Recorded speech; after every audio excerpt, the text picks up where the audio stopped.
جناب خدیجہ سلام اللہ علیہا غیر معصوم دنیا میں مجھے ایک ہی شخصیت نظر آتی ہے ساری زیارتیں، ہو سکتا کہیں کچھ اور آیا ہو، میں دعوے دار نہیں ہوں کہ میں نے منسوب روایات جتنی معصومین سے سب دیکھ ڈالی، آپ کے علم میں ہو تو مجھے بتا دیجیے گا آئندہ کے لیے، لیکن میری نگاہ میں ابھی تک معصومین کی دنیا کے علاوہ غیر معصوم کا ساتھ تذکرہ اس طرح سے نہیں آیا ہے جیسا زیارت وارث میں ہے۔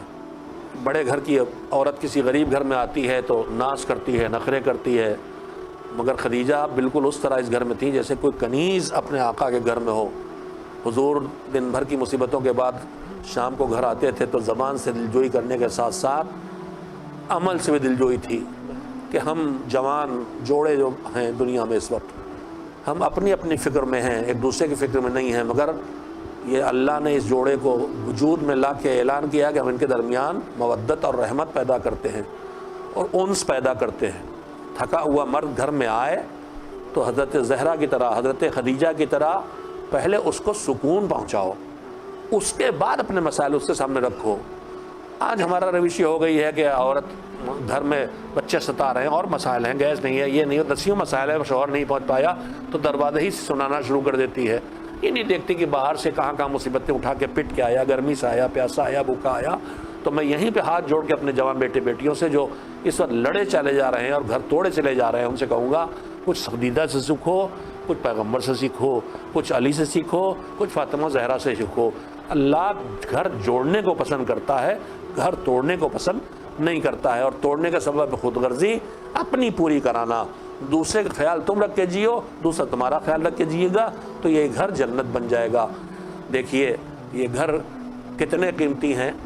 مجھے تو کہیں ڈھونڈے نہیں ملتا، شاذ و نادر دیکھنے کو ملتا ہے کہ کسی معصوم دنیا میں یا ان کے ارد گرد بسنے والوں میں طلاق دکھائی دے مجھے۔ یعنی ایک مرتبہ رشتہ جڑ گیا تو جڑا رہے گا، اب ایک دوسرے کو برداشت کرو اور اس رشتے کو میٹھا بنائے رکھو۔ کہ آج ہمارے درمیان طلاق پھیلی چلی جا رہی ہے، ہم بھولتے چلے جا رہے ہیں خدیجہ کون تھی، سیدہ کون تھی، علی کون تھے، فاطمہ زہرا کون تھی، پیغمبر کا کیا مزاج تھا۔ میرے عزیزوں، انہوں نے ایک دوسرے کے لیے زندگی بسر کی، ایک دوسرے کو غم نہ اٹھانے دیا۔ پیغمبر ان ساری مصیبتوں میں خدیجہ کی دلجوئی کر رہے ہیں اور خدیجہ ان ساری مصیبتوں میں اپنے شریک حیات کی دلجوئی کر رہی ہیں، مگر خدیجہ جب دنیا سے چلی گئی سکون پیغمبر سے چھن جاتا۔ آئیں ام سلمہ، آئیں ماریہ قبطیہ، آئیں دوسری خواتین جو پیغمبر کی مخلص تھیں، محب تھیں، فرمائشیں کرنے والی نہیں تھیں، سادہ مزاج تھیں،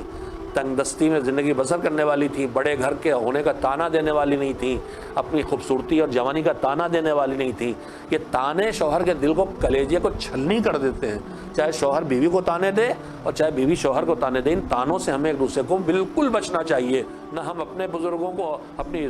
سسرال کے بزرگوں اور بچوں کو کچھ عیب نکالیں اور نہ سسرال، ہم میں سب میں عیب ہیں، مگر ہمارا کام ان عیبوں کے ساتھ زندگی بسر کرنا اور نبھانا ہونا چاہیے، نہ کہ ایک دوسرے کو طنز کر کے زندگی تلخ کر دینا، توہین کرنا، دل توڑ دینا۔ بات مشہور ہے کہ شیشہ ٹوٹ جاتا ہے تو لاکھ جوڑیے مگر اس پہ نشان باقی رہ جاتا ہے۔ تو خدا کے لیے شیشوں کو مجروح نہ کیجیے، محبت کے ساتھ برتاؤ کیجیے، ایک دوسرے کے لیے جینا سیکھیے۔ احسان ہے، احسان ہے تنظیم